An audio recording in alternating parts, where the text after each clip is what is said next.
Who will he try to work with? There's the very far left bloc, which is made up of some other parties, some smaller ones within it. Will they split? Will he probably...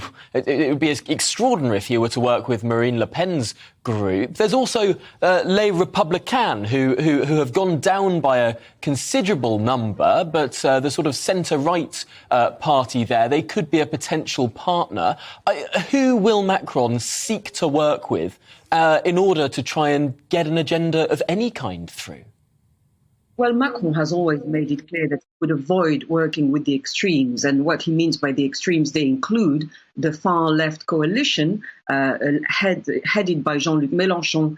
He created the NUPES group, which stands for New Popular Social Union of Ecology. It's effectively a left-wing coalition of different groups, socialists, communists, Greens, and the like minority groups on the left.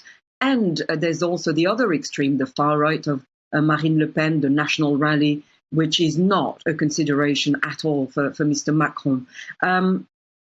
Remember that Macron is seeking to push quite radical legislation, especially in financial terms. He wants to bring in legislation that he knows will annoy a lot of French people, business-friendly legislation, for example, to increase the retirement age from 62 to 65, or bring in policies that will make it easier for bosses to hire and fire people. So his most likely alliance to achieve that would be to turn to Les Républicains and other centrist minority groups like the UDI or the DVD. They're his most natural allies. But there's no guarantee at all that, I mean, they are for the moment projected to gain 78 seats, so that would get him over the line to push through his radical legislation.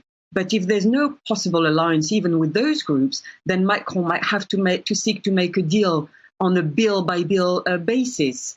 And if the paralysis continues, nevertheless, then Macron may even have to call another snap parliamentary elections.